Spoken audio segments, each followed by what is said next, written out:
आज है 29 मार्च 2023 दिन बुधवार।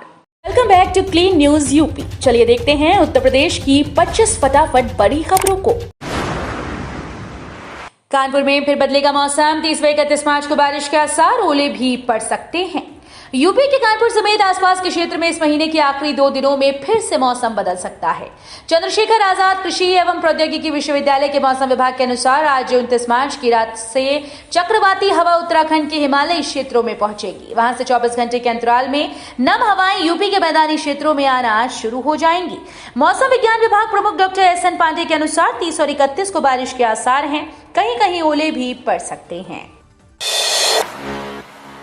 यूपी के 3 करोड़ मजदूरों को होगा फायदा। 1 अप्रैल से 17 रुपए अधिक मिलेगी मजदूरी। यूपी के 3 करोड़ से अधिक मनरेगा मजदूरों के लिए अच्छी खबर है। 1 अप्रैल से अब उन्हें प्रतिदिन की मजदूरी 17 रुपए ज्यादा मिला करेगी। भारत सरकार ने मनरेगा मजदूरों के लिए नई दरों की घोषणा कर दी है, जिसके तहत उत्तर प्रदेश के मनरेगा मजदूरों को अब 213 की जगह 230 रुपए मजदूरी दी जाएगी। अपर आयुक्त मनरेगा कार्यालय के मुताबिक 1 अप्रैल से मनरेगा मजदूरों को दी जाने वाली मजदूरी की दर केंद्र सरकार ने निर्धारित कर दी है। खिलाड़ी कोटे से 234 युवा खिलाड़ी यूपी पुलिस में चयनित हुए। यूपी पुलिस में खिलाड़ी कोटे से 234 महिला और पुरुष खिलाड़ियों का चयन हुआ। उत्तर प्रदेश पुलिस भर्ती और प्रोन्नति बोर्ड की ओर से इस संबंध में मंगलवार को चयनित खिलाड़ियों की सूची जारी कर दी गई। बोर्ड के अपर सचिव की ओर से जारी एक विज्ञप्ति के अनुसार पिछले वर्ष 28 सितंबर को कुशल खिलाड़ी कोटे के 534 पदों पर 22 अलग अलग खेलों के महिला और पुरुष खिलाड़ियों से आवेदन आमंत्रित किए गए। इसमें 335 पुरुष और 199 महिला खिलाड़ियों के पद पर नियुक्त किया जाना है। गोरखपुर में सीएम योगी ने लॉन्च की खोराबाद टाउनशिप मेडिसिटी। सीएम योगी मंगलवार को 3 दिनों के दौरे पर गोरखपुर पहुंचे। गोरखपुर विकास प्राधिकरण की विश्व स्तरीय सुविधाओं वाली खोराबाद टाउनशिप और मेडिसिटी की लॉन्चिंग की। इसके साथ ही उन्होंने यहां 3,838 करोड़ रुपए की 172 विकास परियोजनाओं के शिलान्यास और लोकार्पण भी किया। सीएम योगी ने कहा कि एक दौर वो था जब जनता 5-10 लाख रुपए की सड़क बनने पर खुश होकर उसी को नियति मान लेती थी। आज एक साथ हजारों करोड़ रुपए की विकास परियोजनाओं की शुरुआत होती है। यूपी के गोरखपुर में 24 करोड़ खर्च कर तैयार हुआ गोरखनाथ थाना। उत्तर प्रदेश के गोरखपुर में पहला हाईटेक गोरखनाथ थाना बनकर तैयार हो चुका है। थाने को उन सारी सुविधाओं से लैस कर दिया गया जो एक हाईटेक थाने में होनी चाहिए। दरअसल मुख्यमंत्री योगी आदित्यनाथ के गोरखनाथ मंदिर आवास के पास स्थित गोरखनाथ थाना काफी जर्जर हो चुका था। इस थाने को 24 करोड़ की लागत से हाईटेक थाने में तब्दील कर दिया गया। दरअसल गोरखनाथ थाने को खंभों और गुंबद के साथ एक भव्य मंदिर जैसा स्वरूप देकर बनाया गया है। इस थाने की सुविधा पूरी तरह से हाईटेक की गई। इसमें video conferencing hall, meeting hall, मनोरंजन कक्ष, 200 सिपाहियों के लिए बैरक शस्त्रागार, मालखाना, आगतुक कक्ष, कार्यालय प्रभारी निरीक्षक कक्ष, एसआई रेस्ट रूम के साथ ही 20 महिला सिपाहियों के लिए भी रेस्ट रूम, वॉच टावर बनाने की काम किया गया है। यूपी में बैंक एटीएम की तर्ज पर लगेंगे अनाज एटीएम। एक मशीन की कीमत 12 से 18 लाख रुपए। उत्तर प्रदेश में बैंक एटीएम की तर्ज पर अनाज एटीएम लगेंगे। राज्य सरकार राशन वितरण में क्रांतिकारी बदलाव लाने के लिए इस पर विचार कर रही है। इस बारे में उच्च स्तर पर प्रेजेंटेशन हो चुका है। हालांकि इसके लिए अनाज एटीएम के खुले बाजार में व्यावसायिक विनिर्माण होने तक इंतजार करना होगा। खोराबाद टाउनशिप योजना व मेडिसिटी को लॉन्च। सीएम योगी बोले, जमीन मकान चाहिए तो किसी के झांसे में ना आए। मुख्यमंत्री योगी आदित्यनाथ ने कहा कि आवास और जमीन के लिए किसी के झांसे में आने की कोई जरूरत नहीं। यदि इसकी आवश्यकता है तो जीडीए जाएं और अपना पंजीकरण कराएं। वहां सस्ते दर पर आवास उपलब्ध होगा। मुख्यमंत्री मंगलवार को जीडीए की बहुप्रतीक्षित खोराबाद टाउनशिप और मेडिसिटी परियोजना के भूमि पूजन और शिलान्यास के बाद उपस्थित लोगों को संबोधित कर रहे थे। कोविड के मामले बढ़े तो दिखी सक्रियता। प्रमुख सचिव चिकित्सा शिक्षा ने मेडिकल कॉलेजेस के सभी वेंटिलेटर्स को तैयार रखने के निर्देश दिए। उन्होंने कहा कि खराब वेंटिलेटर को जल्द से जल्द दुरुस्त कराकर 100% चालू करें। इसमें पीएम केयर फंड से मिले वेंटिलेटर्स की मरम्मत का रास्ता साफ हो गया। कोविड के दौरान प्रधानमंत्री केयर फंड से चिकित्सा शिक्षा विभाग को मिले 2497 वेंटिलेटर्स में से 182 खराब हो गए थे। वाराणसी में रथ यात्रा रामनगर और कैंट से नमक घाट तक भी रोपवे, पूरे शहर को जोड़ने का खाका तैयार। बनारस में रोपवे प्रोजेक्ट की आधारशिला रख दी गई। कैंट से गोदौलिया के बीच अगले साल अक्टूबर तक इसके संचालन का लक्ष्य है। वहीं शहर के अन्य इलाकों को भी रोपवे से जोड़ने की कार्य योजना तैयार हो गई। पीडीए ने 2400 करोड़ रुपए का कॉम्प्रिहेंसिव मोबिलिटी प्लान इस बाबत तैयार किया है। पब्लिक प्लेस पर थूकने वालों की अब खैर नहीं, लगेगा 500 रुपए का जुर्माना। पब्लिक प्लेस पर थूकने वालों की अब खैर नहीं, नोएडा अथॉरिटी ने थूकने वालों के लिए विशेष अभियान शुरू कर दिया है। खासतौर से बस स्टॉप, बाजार या सड़कों पर थूकने वालों पर जुर्माना होगा। पहली बार तो ये समझाकर छोड़ा जाएगा, उसके बाद 500 रुपए तक का जुर्माना वसूला जाएगा। नोएडा अथॉरिटी के ओएसडी इंदु प्रकाश सिंह ने कहा कि इस संबंध में आप 01202425 या 26 या 27 पर कॉल कर सकते हैं। अब सप्ताह में 3 दिन उड़ान भरेगा काठमांडू का विमान। वाराणसी से काठमांडू के बीच यात्रियों का आवागमन बढ़ा है। बुद्धा एयर के कंट्री हेड उद्धव सुबेदी ने बताया कि आगामी 12 अप्रैल से सप्ताह में 3 दिन विमान का संचालन किया जाएगा। इसका फायदा शहर और पूर्वांचल के लोगों को मिलेगा। सोमवार, बुधवार, शुक्रवार को विमान सुबह 7 बजे काठमांडू से उड़ान भरेगा और सुबह 8 बजे वाराणसी एयरपोर्ट पहुंच जाएगा। ये विमान सुबह 8:30 बजे वाराणसी एयरपोर्ट से उड़ान भरकर सुबह 9:30 बजे काठमांडू पहुंचेगा। काठमांडू की उड़ान सेवा पसंद की जा रही है। ताज का येलो जोन में सख्त होगा सुरक्षा घेरा, बढ़ेंगी सुविधाएं। अपर पुलिस महानिदेशक सुरक्षा विनोद कुमार सिंह ने ताजमहल और दशहरा घाट की सुरक्षा व्यवस्था का जायजा लिया। इस दौरान ताज के येलो और रेड जोन में सुरक्षा घेरा और सख्त करने के निर्देश दिए गए। विभिन्न चेकिंग प्वाइंट को देखा गया। सीसीटीवी कैमरों के कंट्रोल रूम, सर्विलांस सिस्टम और इंटीग्रेटेड पीएस सिस्टम को बेहतर बनाने पर विचार किया गया। बंदरों को पकड़ने के लिए वन विभाग और नगर निगम को निर्देश दिए। पर्यटकों की सुरक्षा पहली प्राथमिकता है। येलो जोन में स्थिति खराब सीसीटीवी कैमरों, बूम बैरियर और बोलाट को सही कराया जाए। बोले अखिलेश 2024 संविधान बचाने के लिए अंतिम चुनाव। कानपुर में सपा प्रमुख अखिलेश यादव लाजपत भवन में आयोजित राष्ट्रीय खटीक समिति के रजत जयंती समारोह में शामिल हुए। उन्होंने कहा कि वर्ष 2024 का चुनाव सामने है। ये बाबा साहब भीमराव अम्बेडकर का संविधान बचाने का आखिरी चुनाव है। इसके बाद भाजपा इसमें क्या बदलाव करेगी पता नहीं।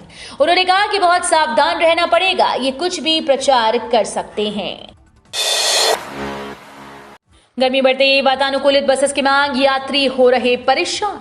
गर्मी बढ़ने के साथ ही वातानुकूलित बसेस की मांग बढ़ गई। अलीगढ़ से विभिन्न शहरों का सफर करने वाले यात्रियों को पर्याप्त वातानुकूलित बसें उपलब्ध नहीं हो पा रही। मजबूरी में उन्हें साधारण बसों में सफर करना पड़ रहा है। रोडवेज के गांधी पार्क, मसूदाबाद और सारसौल सैटेलाइट बस स्टैंड है। यहां से नोएडा, दिल्ली, मेरठ, आगरा, मथुरा, लखनऊ, कानपुर आदि मार्गों पर जनरत, स्कैनिया, पिंक आदि कुल 14 वातानुकूलित बसेस का संचालन हो रहा है, जबकि बसेस के सापेक्ष यात्रियों की संख्या कहीं ज्यादा है। कोच में अतीक को जूते की माला पहनाने पहुंचे थे वकील। अतीक अहमद को जब कोर्ट में पेशी के लिए लाया गया तो एक वकील वहां जूतों की माला लिए खड़ा हो गया। उसने कहा कि जब तक वो अतीक को ये माला न पहना ले तब तक वो वहां से नहीं जाएगा। अधिवक्ता वरुण देवपाल जूते की माला निकालकर अतीक अहमद के प्रिजन वैन के सामने आ गए और अतीक विरोधी नारे लगाने लगे। इसके साथ ही जब अतीक को कोर्ट रूम ले जाया जा रहा था तो पूरे परिसर में वकील फांसी दो के नारे लगाने लगा। अतीक अहमद को उम्र कैद की सजा, उमेश पाल को मिला पहला न्याय। उमेश पाल और उनके सुरक्षा कर्मियों की पिछले महीने 24 फरवरी को प्रयागराज में बदमाशों ने गोली और बम मारकर हत्या कर दी थी। उमेश पाल विधायक राजू पाल की हत्या के मामले में गवाह थे। उनसे गवाही बदलवाने के लिए अतीक ने 17 साल पहले 28 फरवरी 2006 को अतीक और उसके गुर्गों ने उमेश पाल का अपहरण कर लिया था। उन्हें अपने दफ्तर ले जाकर टॉर्चर किया और फिर जबरदस्ती हलफनामा दिलवाकर गवाही बदलवा दी। मंगलवार को उमेश के साथ अतीक के गुनाहों का पहला इंसाफ हुआ। एमपी एमएलए सेशन कोर्ट ने अतीक समेत कुल 3 आरोपियों को इस मामले में दोषी करार दिया। तीनों को उम्र कैद की सजा सुनाई गई। तीनों पर 1-1 लाख रुपए का जुर्माना भी लगाया। जुर्माना वसूलकर उमेश पाल के परिवारजनों को दिया जाएगा। नैनी जेल में अतीक की एंट्री नहीं, पुलिस बोली यहां नहीं रख सकते।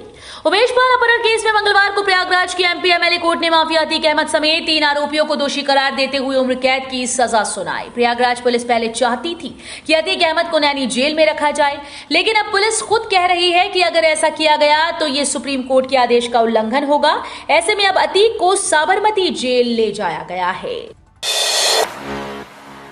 अतीक की सजा पर अखिलेश ने बीजेपी पर लगाया गंभीर आरोप। उमेश पाल के अपहरण मामले में माफिया अतीक अहमद को सजा सुनाई जाने के बाद सपा प्रमुख अखिलेश यादव ने बीजेपी पर गंभीर आरोप लगाया। उन्होंने कहा कि आपको ये जांचना चाहिए कि जेल में रहकर के उनसे पर्चा भरवाने के लिए चुनाव में कौन कौन से अधिकारी और बीजेपी के नेता मिले थे। कोर्ट के फैसले का सम्मान है। बता दें कि अतीक अहमद मामले में सत्ता पक्ष और विपक्ष एक दूसरे के आमने सामने आ गया है। यूपी में 11 दिन में 410% बढ़ा कोरोना, 24 घंटे में 74 नए केस। यूपी में कोरोना तेजी से बढ़ रहा है। राज्य में 11 दिन में 410% कोरोना के मामले बढ़ गए। 24 घंटे में 74 नए कोरोना केस सामने आए। इनमें सबसे ज्यादा संक्रमित गाजियाबाद में 20 और गौतम बुद्ध नगर में 19 है। 28 मार्च तक 492 पॉजिटिव केस रिकॉर्ड किए गए, जबकि मार्च के पहले 15 दिनों में यानी 15 मार्च तक पॉजिटिव केस की संख्या 71 थी।